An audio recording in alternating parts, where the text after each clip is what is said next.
Hi, and this is the Book Expedition, and today I'm going to be ranking the book genres, essentially.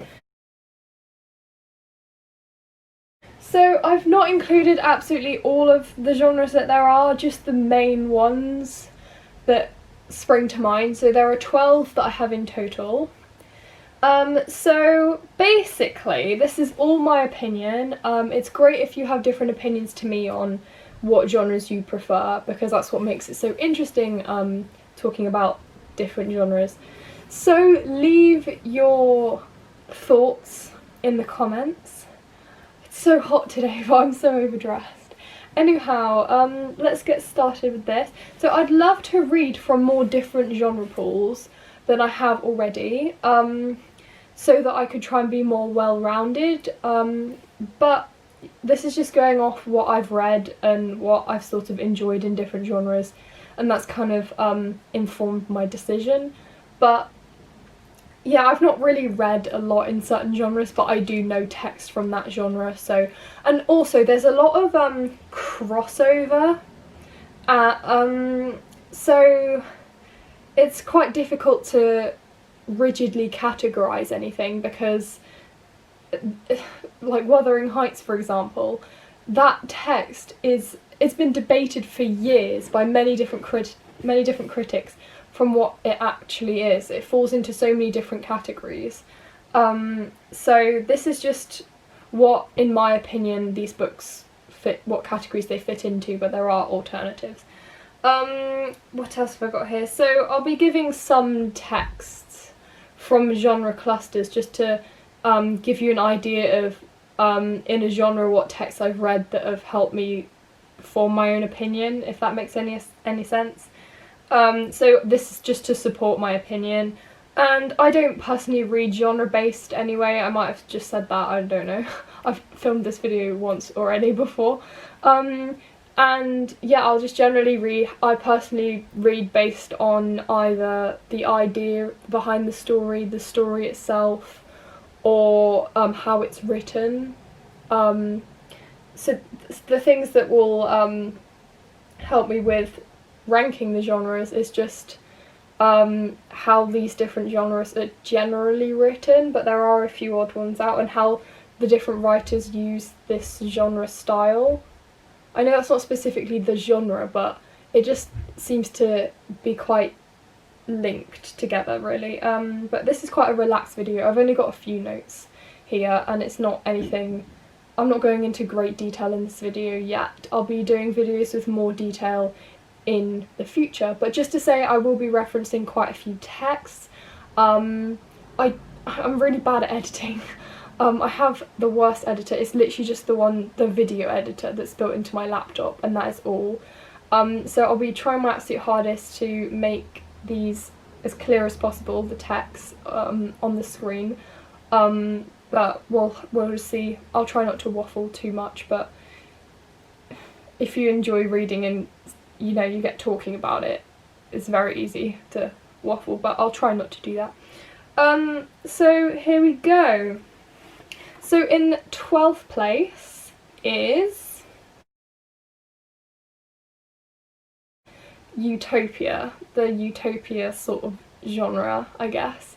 So this includes things like William Morris's News from Nowhere and Thomas More's Utopia. Now, although, see, I don't like this genre specifically, because I personally just don't really like it. I find it just a bit bland. It's not something I'm really that interested in as such. However, I do appreciate it because of the other texts that this genre has influenced. So other things like Shakespeare's The Tempest, an influence from Thomas More's Utopia, into just like, my brain has decided to freeze. It's the holidays, I haven't thought about this for a long time, but in terms of the construction of society and an idea of the ideal society, which is what Utopia is, this has influenced many different texts, so I can appreciate it for that reason. So the pro for me of this genre is the concept, because you get quite a few interesting takes on Utopia. Everyone's takes on an ideal society are different. So yeah, it just centralises the concept of perfect society and just builds around that. So yeah, that's basically Utopia. I've not got too much to say about it. I don't generally read this genre, so I feel like in the future I'm going to try and read more of genres that I don't really read much of, so I can make basically a more well-informed decision. The next one is horror at number 11. I personally, although the story may be gripping in a horror text, I personally just can't deal with a lot of the things that go on in horror stories. I don't like gory imagery. When I read a text, I get very involved in it, and over the years I've done less of that as I've been studying them. You sort of take yourself out of it and you just remember, oh yeah, that's written by a writer, but occasionally my imagination gets the better of me. So that's one reason why I don't generally read horror at all. I find that for the next few days after finishing it, I'm sort of just staring at a wall like, I can't get this out of my mind. So it's not really something I enjoy. The writing style, I can appreciate how it's quite fast paced, the different techniques used, but that's really as far as it goes. I've not really encountered too much of that. So the next genre that I've got is, if I can just find it on my list, the historical genre. Now there's so many texts that are kind of in genres like romance but fall into the historical category. So things like Antony and Cleopatra in terms of Shakespeare, although that's in the drama field, it's historical but it's also like a sort of romance / tragedy, so it fits into numerous different genre pools. But yeah, for me, historical, although I find it interesting, to be honest I don't know why I've ranked it where I have, because I do enjoy this because it's factual, and it's interesting to see how different writers, what their different takes, or their different, I can't think of the word. If I think of the word, I'll put it on the screen. Their different interpretations, that's it. How did I forget that word? Of an event in history and just how it's written, and that's what I find most interesting, sort of how the fact translates into text form. So that's at number 10 because it's the story you already probably know if it's been something that's happened in history, and it's not like something individual to the author, so I only really appreciate how the authors managed to translate that. The next one is romance. I don't really like reading romance that much. Maybe it's just how old I am, but I personally find it a bit uncomfortable at times and I can't relate to that.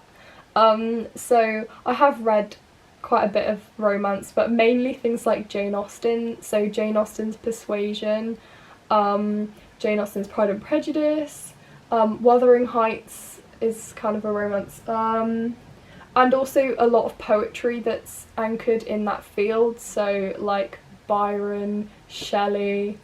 I've read a few modern poets, but Carol Ann Duffy does a few. She did the Love Poem. And then Sir Philip Sidney's Astrophil, and I'll put it up on the screen, but I've read like romance in different forms, so drama and whatever, but specifically in book form, like novel form, I've only read like Austen, and then I've read a couple of others, but I can't think of them at the moment.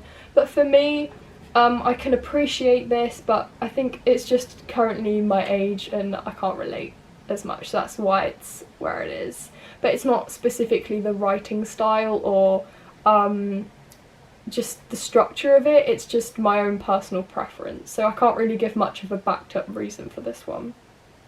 But I can still, I find it better to read and a bit more interesting to read in terms of like relationship dynamics than like horror or Utopia. So the next one is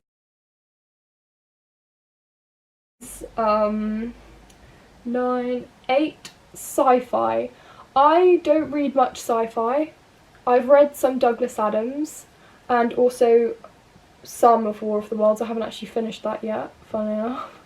I enjoy sci-fi.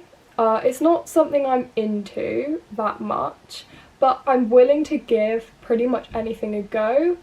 So I gave it a go. I did actually quite like it, and it got me a bit more interested in science than previously. So I ended up looking up a lot more about like atoms and things and like quantum mechanics because of Douglas Adams', I think it was Dirk Gently's Holistic Detective Agency, and it's quite a casual style, Douglas Adams style anyway, and it can bring in some really interesting concepts, but sometimes I did find it a little bit bewildering because it's something I'm not used to or not exactly very comfortable with, so I think I definitely find it interesting, and it takes a while to peel back the layers of a few of it, and sometimes it's quite out there. So that's personally my opinion, and that's why I put it as an 8. I find it definitely interesting, but it's not something that I sort of go to necessarily for pleasure, it's more out of interest. So that's where I ranked sci-fi as an 8 out of 12 of my list of 12 genres. So the next one, I'm going to try and look at the camera and not on my notes, is adventure, the sort of adventure style. Now Lord of the Rings is a fantasy, but it kind of dips into adventure a bit. To be honest, I don't know why I put adventure there. At the time I put it as a 7. But everything usually has some kind of quest with adventure. I'm just trying to think. So Don Quixote is adventure, so to speak, but it's also like comedy, and it also comes under the sort of epic category, as in like a modern epic. So it's not like the Greek epics or things like written by, you know, Homer or Virgil. It's more like a modern, it's not modern, okay, I don't know what the publishing date was. I might put it on screen, but I know I think it was around Shakespeare's time, wasn't it? Or was it later? Around that sort of area. So it's not really modern, but compared to Greek written things, it's more modern. And I enjoy this because interesting character development along the way of the journey. I like character development. You can get interesting world building if it's not set in a sort of familiar landscape. Some of them are written quite interestingly. It's quite exciting. There's usually a bit of action because it's an adventure. You're taken somewhere else. It's not familiar usually, even though there are some that are a bit more familiar, and it's generally quite exciting anyway, but sometimes it can be a bit boring at parts, but there's usually something that's interesting, so to speak. So the next one, at number 6, is Dystopia. I hate Dystopia, so the reason why I've ranked it so high, 1 being the best and 12 being the worst, even though I hate Dystopia because it's generally really miserable and it's quite horrible to read, the reason why I've ranked it so highly is just from what I've read of Dystopia, there's quite a bit of humour injected in there, and I really like how that's done. So 1984 did really make me laugh at some points. And I did find the sort of society in Dystopia a bit more intriguing. I know it's a bit more horrible than Utopia, but I generally found it a bit more interesting. Maybe it's just because I've read more of it. And there are things like that was an influence of 1984, and that was one of the strangest things I've ever read, in my opinion. So I don't actually know how to pronounce the name of the author for that text, so I'll probably just put it up on the screen if I can, or I'll put it in the description. And then also things like Brave New World. So I've read a lot of the more classic dystopias, but I haven't really read much modern literature. That's not something I really enjoy as much, but I will read it if I want to broaden my scope a bit, so I'm not just limited to like the past. But generally I will read more older texts because I enjoy it more. So yeah, next on from dystopia is fantasy. Now, I used to read as a child a lot of fantasy, like Harry Potter. I first read Harry Potter, I think I was like 6 or something, and then I moved on to Lord of the Rings, but then I realised that for me, I found that in Harry Potter a lot of the things just were quite similar to Lord of the Rings, and Lord of the Rings was published prior to Harry Potter, and I just felt like it didn't get as much credit as it deserved. And I found the worlds just like the broadness of the world, and I know there's so much in the wizarding world, but for me, I like Lord of the Rings is better for me. I'm gonna get so much hate for that, but this is just my opinion. If you prefer Harry Potter, I totally understand. I used to absolutely love Harry Potter, but now I've kind of moved up a bit, like away from Harry Potter now, and I'm not saying Harry Potter is bad or anything. Harry Potter is entertaining for people of all ages, but Lord of the Rings was dull at a lot of points, and I just feel like I don't know whether it's as popular, like I don't see as much Lord of the Rings everywhere as I do Harry Potter, so I kind of moved away from Harry Potter, but I still love it. It's a big part of my childhood, Harry Potter, but yeah, Lord of the Rings as pure fantasy is just for me like at the top of that fantasy sort of genre. Other things in fantasy, I can't seem to think of any at the moment. I'll come back to that. I might suddenly think of some, but for me it was just Lord of the Rings that decided that, and how kind of legendary Lord of the Rings is, and I don't know whether that was the starting point of fantasy. I may be completely wrong here. So next at number 4 is the sort of thriller genre. Now I like this because I find it a bit like tame horror and it's, for me, there seems, I'm not saying that horror stories don't have a plot, they do, but for me thriller, there's something different about it that I prefer. Maybe it's just, for me, I don't know, maybe it seems to be like, it feels like there's more dialogue when I'm reading, and it feels like it's more like a murder mystery, or like in some cases, or I just generally get swept up along it, and it's quite fast paced, so it's really good for escapism reading a thriller, and it's quite exciting in a more dark way to an adventure or fantasy. So thrillers I can think of are some of Daphne du Maurier's texts, like Jamaica Inn and Rebecca.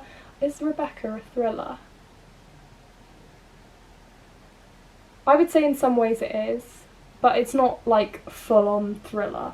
But I think Jamaica Inn is a bit more like a thriller, but it's also a kind of a bit like a murder mystery or / crime novel.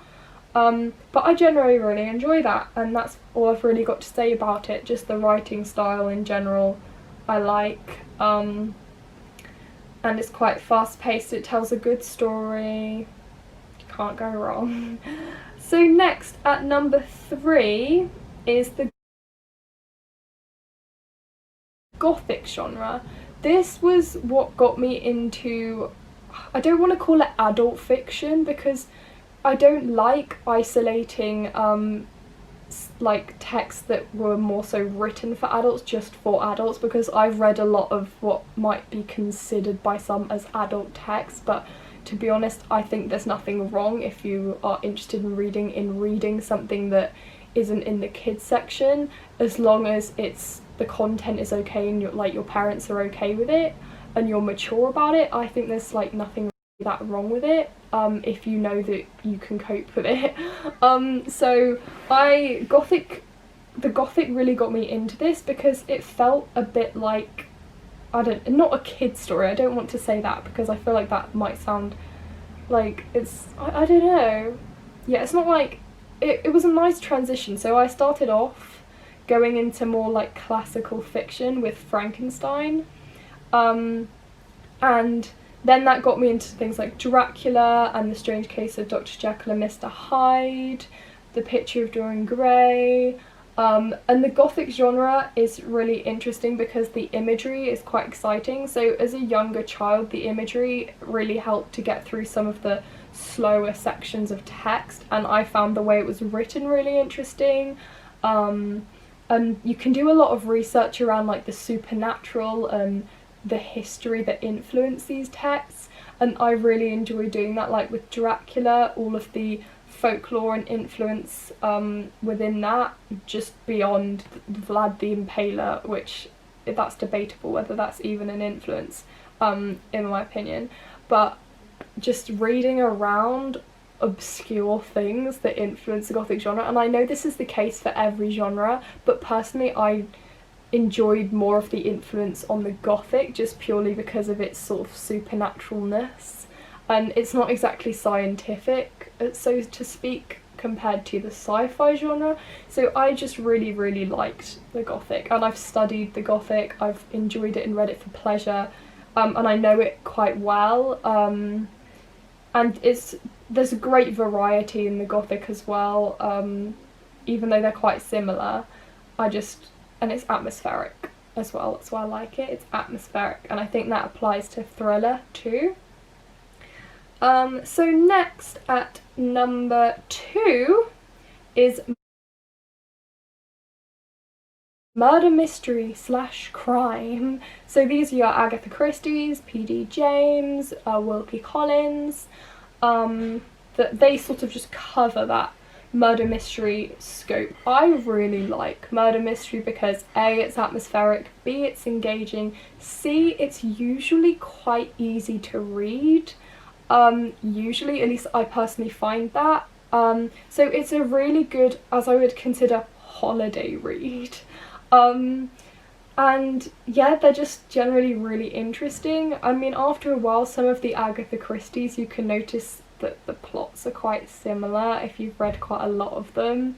And Then There Were None, I find that so clever and different from other murder mysteries because it's not your typical detective goes in, it's very much if the detective wasn't there, and you can read that in so many different ways.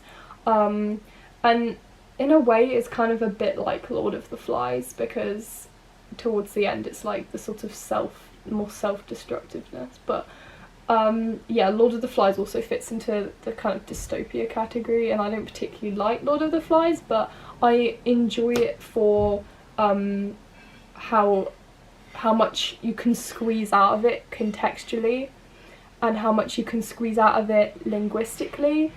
So even if I don't necessarily like a text for its story, I will start to enjoy it for the more I find out about it. So the more I peel back the layers, the more fun it becomes. So even if you don't like a book, the sort of on its surface, if you really dig into the research, it becomes quite fun, to be honest. So even with texts I really didn't like, you can turn it around to something you think, actually, yeah, I can talk about that now quite confidently, rather than just saying, oh, I really don't like that. So at number 1, after murder mystery / crime, is the sort of classical epics. I don't even know if that's an official term, but this is things that I haven't actually fully read any of these yet, but I've read like halfway through of the Aeneid. Now, although there's an awful lot of battles and life stories, and it's very much based in kind of like Greek mythology, I just like the way it's written, and for me, I love words. But the reason why this is pretty much in number 1 is because of Paradise Lost, which is an epic, and it is like my favourite text of all time. There's so much in there, it's like each word rabbit hole, it's amazing. So it takes a while to get used to the writing style in that, but that for me is the decider, and how it almost just makes a mockery of other classical epics in the way that it's centered around a kind of almost like an evil character, especially at the beginning, being Satan. And he almost goes on like what could be a hero's journey to try and find Eden, and I just think that is so clever. And there's so much that you can get out of that in terms of history as well, but I'm not gonna, I could go on about this for a very long time, but that for me was a decider. I personally enjoy language features, and in the epics there seems to be a lot of that, and also the story, the character development. Sometimes it can be really outside of the box as well, and it has a bit of everything in it. Maybe that's why I like it. And yeah, you can really just take yourself away with it. The only downside is usually how long it takes to read. So murder mysteries are really quick generally to read, because you build up a lot of momentum. The writing style is usually quite easy because it's designed to be read swiftly, but these ones like Paradise Lost is designed to make you take your time to think about it. It's not supposed to be read quickly. You're supposed to kind of close the book, contemplate, think about it, and let it sort of spend time in your mind. This sounds so weird, but that's why it's at my #1 genre. There are other genres. Let me know in the comments what your personal favourite genres are. I've not really included like sort of drama genres, but I like things from the crime genre quite a lot for pleasure reading, and in the poetry field, Robert Browning's poetry, like things like The Laboratory, Porphyria's Lover, and yeah, they're just so good, and I could read it all the time, and I keep going back to it, and I find so much to pick apart, and it's just how intricately woven everything is. I feel like I've rambled on for a very long time. So my card just got full, so I just had to go through and clear some space, but basically yeah, that kind of ends the video really, and I'd love to hear your thoughts in the comments below. Now for my next video I might do a sort of review, not so much analysis, but a book review of something that I kind of like and I know enough about to talk about it, but it'll just be like casually my opinion. I hope I've not rambled too much today, but yeah, I'm planning on doing new videos like every Thursday. I'm filming this on a Tuesday, and I'm making sure I allow myself enough time to edit because I'm not used to editing, so I'm going to try and practice editing and see how long it takes me. It's so hot in here right now, sorry. I'm literally baking. I'm in trousers and a like long sleeve top right now. So I will see you next time for a new video. I hope you enjoyed this and enjoyed hearing my thoughts and opinions. I am just getting started with this channel. Just getting started. I literally have like, I had like no subscribers for ages. So I'm just basically getting off the ground, and we've all got to start somewhere, right? So might as well get started now. I'm starting this because I love books, and I'm interested in talking to you guys in the comments about what books you like, and we can like, I don't know, just talk about books and the books that we love.